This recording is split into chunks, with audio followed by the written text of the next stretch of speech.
So what's going on today in the garden? It's about 6:15 in the morning. Things are doing pretty well.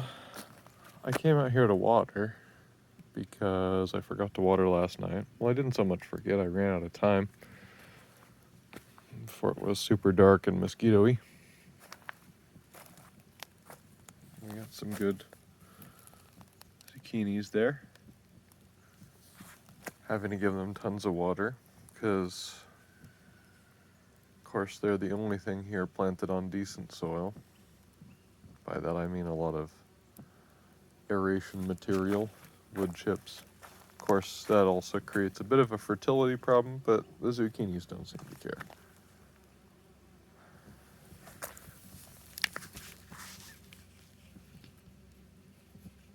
These are okay, and they've stayed decently moist, so that's good. These are, what are these? These are bell peppers. I have to check the tag with the peppers because most of the peppers look pretty much the same. I'm always forgetting.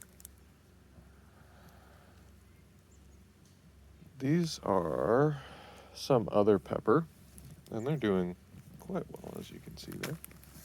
Here's something over there in the woods crunching around. We don't have a bear.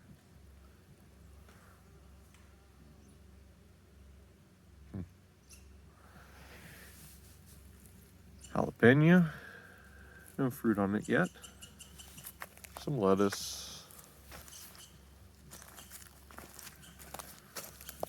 Assorted lettuces. A bell pepper with some fruit on it. More lettuce down there. A poblano with a fruit on it. So that's all good signs. Over here, I'm going to talk nice and loud so that if the bear is out there, he can hear me. Here's a beefsteak tomato. And here's Anasazi bean, I think. Some heirloom bean type. This is a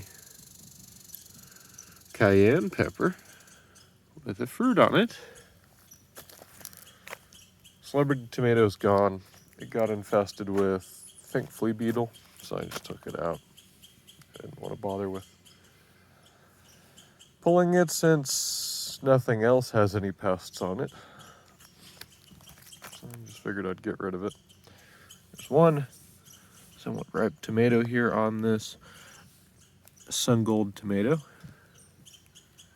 I believe that's how the tomatoes are supposed to look when they're done, so maybe I'll pick a look at all those. It's got plenty on it. But that's by no means the best tomato here. We got this one, which is a Volkov. Sort of appears to be like a medium-sized tomato. Only one tomato on it, though, from what I can see. So, big vegetative growth, but only one actual tomato. I've got this put up. I need to cover it somehow so that it doesn't get a lot of algae in it, but this gives us a much better way to do watering than pumping out of the barrel. That was kind of a pain. We've got another sun gold bush. This one's pretty happy. Lots of tomatoes on it. I don't know if you can see all these. Yeah. Sometimes it takes a second for me to kind of get the fruit in focus. Have to stare at the plant for a minute. This purple basil had completely died off, and I had faith in it. I had this feeling, I don't like that word. I had this feeling that it would come back, so I just kept watering it. And here it is. I keep watching over there. It sounds like there's a bear back there, so I gotta keep looking back in the woods, make sure I don't get bared. I may have to either stand my ground or run inside, one of the two.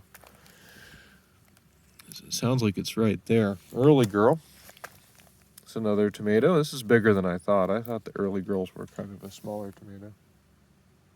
Now it sounds like that guy's over there. Huh. Interesting.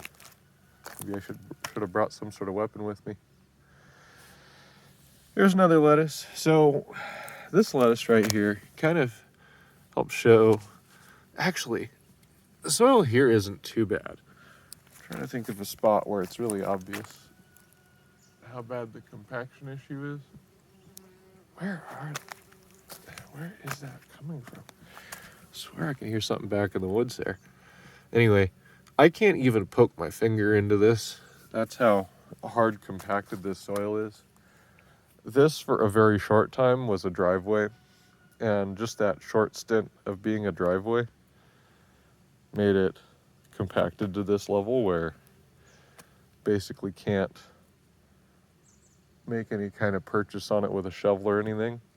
And I turned it all, but it's still super compacted and hard. So this might be raised bed territory at this point, honestly. May just have to build the soil up rather than trying to decompact this, because the only alternative is to till it a whole bunch. And tilling, problem is, kind of destroys the soil structure.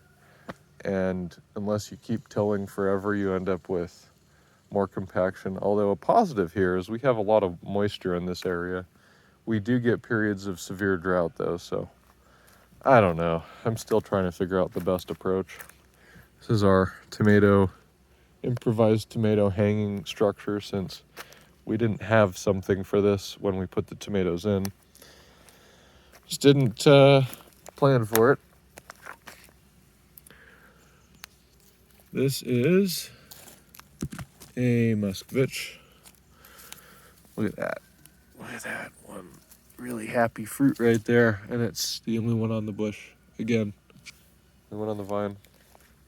So the bigger tomatoes don't seem to do that well here, which is, from what I've heard, a pretty common thing these days. It's pretty hard to grow out a big tomato variety unless you have a greenhouse. Conditions outdoors in the world are a little too unstable at this point to grow a big beefsteak tomato, but you can grow cherry tomatoes. There's also a lot of pests, although we haven't really had pest issues here yet, thankfully, because we're way back in the woods, far away from every other gardener. I think that's going to be my guess as to why we don't have issues. So this is a, what are you? I have to look at all of these because I still haven't gotten them down. Super Sweet 100. I believe that is also a cherry. I mean, looks like a cherry. Lots of fruit on there. This is a slightly bigger variety that's doing well, so I need to make note of this one because I do like having some big ones. Bush Early Girl. Okay. Could have sworn Early Girl was a smaller tomato. I mean, it's small, but look at all these. They're all over the plant. So I guess that's a good choice for a slightly bigger tomato that actually does well here.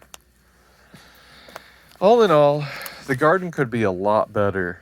I could have gone in early with some low tunnels and some black plastic and probably started a month earlier than I did. But it's better than I expected to be honest. With the frost we got in July, we had, I believe it was 3 nights of weather in the 30s, or right at 32 degrees. And it was kind of tough. You saw an impact in here. But overall, things have done okay. I'm going to show you the other section. I don't know if I already mentioned in this video, but it sounds like it might rain a little bit today. I heard some rain hitting the roof, so I'm not sure if I'm going to water everything. I might still. I don't hear some water pretty soon coming out of the sky again, because things pretty much need water every day, especially with that terrible compaction. So this bed is supposed to be basil and some other herbs, and it's doing nothing. There's some growth, but it's just not moving. I think it's just too hot.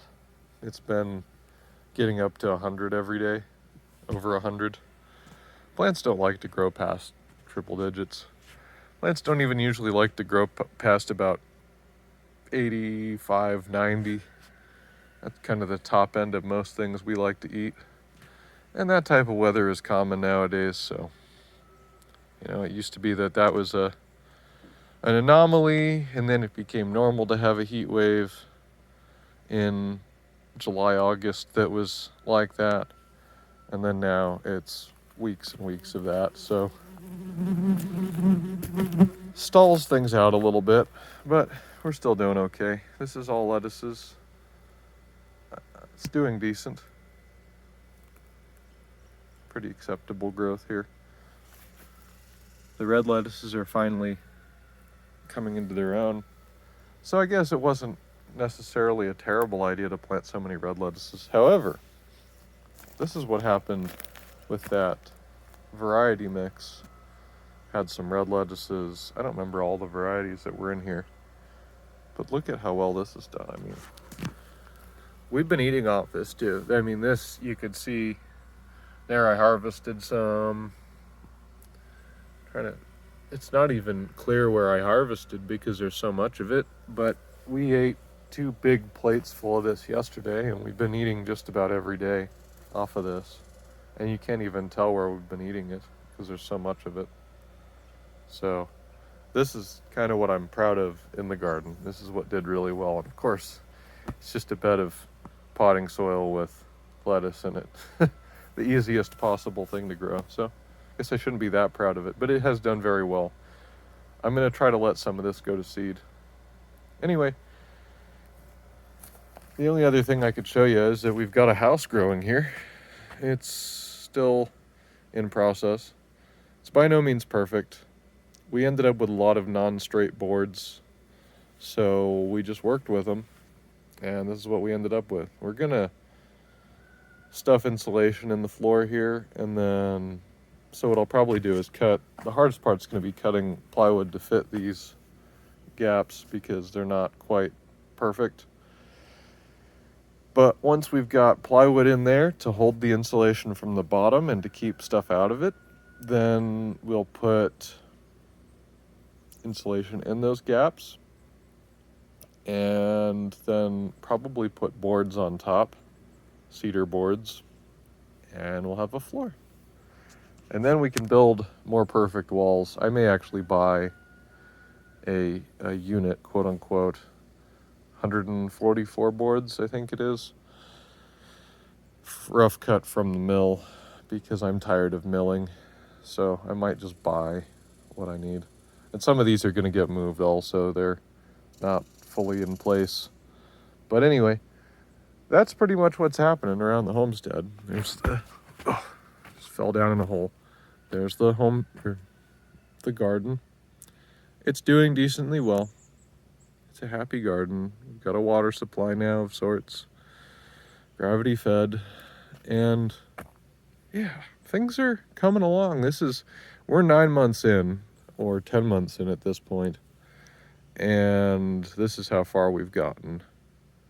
Actually, it might be 11 months in even. So just under a year, and we've got a garden and a place to live and a front porch and most of the things that we need, electricity. And I came here with nothing. I didn't have really any savings. I depleted all of it getting here. And I didn't have a job. And I didn't get a job of any sort or get my business really rolling till just a few months ago. So this was basically all done with no money, which a lot of help. We got a lot of help from my family and a lot of labor help. A lot of this was created on site or just salvaged. The house was salvaged. Even all the pots were salvaged. Most of this is a recycled homestead, so to speak, from a neighbor that moved out and had a lot of garbage on their property, and we repurposed a lot of it. They needed it cleaned up, so we cleaned it up for them. And